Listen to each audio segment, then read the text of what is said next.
فاقہ نہیں آ سکتا، یاد رکھنا۔ ہر بندہ فاقہ سے ڈرتا ہے، غربت سے ڈرتا ہے، لیکن ہمیں ہمارے نبی اکرم صلی اللہ علیہ وسلم کی بات پر یقین ہونا چاہیے۔ حضرت عثمان غنی رضی اللہ عنہ حضرت عبداللہ بن مسعود رضی اللہ عنہ کی عیادت کے لیے تشریف لائے، وہ بیمار تھے، آخری وقت میں تھے۔ حضرت عثمان رضی اللہ عنہ نے فرمایا آپ کو کیا مسئلہ ہے؟ انہوں نے فرمایا مجھے گناہوں کا مسئلہ ہے، بس میرے گناہ معاف ہو جائیں۔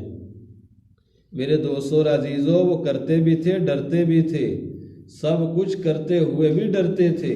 اب دیکھو نا، وہ ایسی ہستیاں، ایسی مبارک ہستیاں، حضرت عبداللہ بن مسعود رضی اللہ عنہ نبی اکرم صلی اللہ علیہ وسلم کے خاص خادم، لیکن موت کے وقت کیا فرما رہے ہیں؟ مجھے گناہوں سے کا مسئلہ ہے کہ میرے گناہ معاف ہو جائیں۔ حالانکہ صحابہ کی شان کیسی بلند ہے، اس لیے یہ صحابہ والی شان ہے، بندہ کرے بھی اور ڈرے بھی اللہ کی بارگاہ سے۔ تو حضرت عثمان غنی رضی اللہ عنہ نے فرمایا میں آپ کے لیے ڈاکٹر کو بلاتا ہوں۔ انہوں نے فرمایا ڈاکٹر نے تو مجھے بیمار کیا، اللہ سے بڑا ڈاکٹر کون ہو سکتا ہے؟ اللہ سے بڑا طبیب اور حکیم کون ہو سکتا ہے؟ انہوں نے فرمایا میں آپ کو کچھ پیسے دینا چاہتا ہوں۔ انہوں نے فرمایا مجھے پیسوں کی ضرورت نہیں۔ انہوں نے کہا آپ کے بعد آپ کی بیٹیوں کے کام آئیں گے۔ حضرت عبداللہ بن مسعود رضی اللہ عنہ کی بیٹیاں بہت زیادہ تھیں۔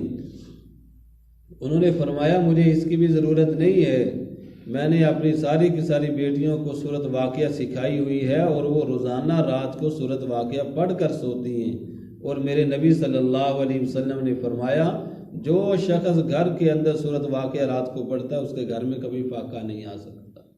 اس کو کہتے ہیں یقین اور ایمان۔ ایسا پختہ یقین ہمیں حاصل ہو جائے، ایسا پختہ ایمان حاصل ہو جائے کہ دنیا بدلتی ہے بدل جائے، آسمان زمین پہ آتا ہے آ جائے، مگر میرے نبی صلی اللہ علیہ وسلم کی بات پر مجھے یقین بہت اعلیٰ درجے کا ہونا چاہیے کہ میں نے صبح کی نماز پڑھ لی۔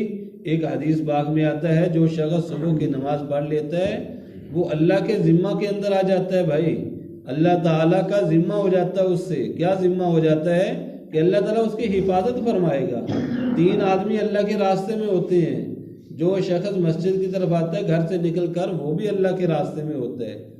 اس لیے بھائیوں اور دوستوں، یقین کے ساتھ اعمال کرنا۔ جو شخص صبح 3 مرتبہ بسم اللہ الذی لا یضر مع اسمہ شیء فی الارض ولا فی السماء وهو السمیع العلیم پڑھتا ہے، شام تک دنیا جہان کی کوئی چیز اسے نقصان نہیں پہنچا سکتی، کوئی بھی دنیا کی چیز۔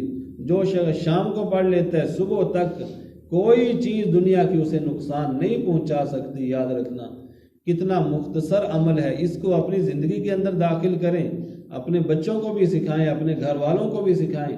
حضرت ایک صحابی رضی اللہ عنہ وہ یہ حدیث بیان فرما رہے تھے اور ان کو فالج ہوا تھا، خود کو فالج ہوا تھا، وہ حدیث بیان فرما رہے تھے جو شخص صبح 3 مرتبہ یہ پڑھتا ہے، جو شخص شام کو 3 مرتبہ پڑھ لیتا ہے اس کو کوئی دنیا جہان کی چیز نقصان نہیں دے سکتی۔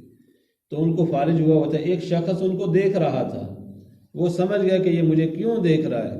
انہوں نے فرمایا بھائی مجھے یہ فالج اس دن ہوا تھا جس دن میں یہ دعا پڑھنا بھول گیا تھا، مجھے یہ فالج اس دن ہوا ہے جس دن میں دعا پڑھنا یہ بھول گیا تھا۔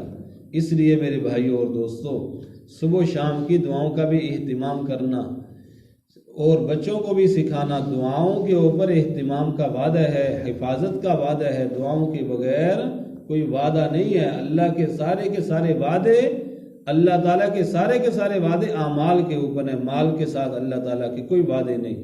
اللہ تعالیٰ ہم سب کو جو کچھ کہا سنا گیا بھائی اس پہ عمل کی توفیق عطا فرمائے اور دوسروں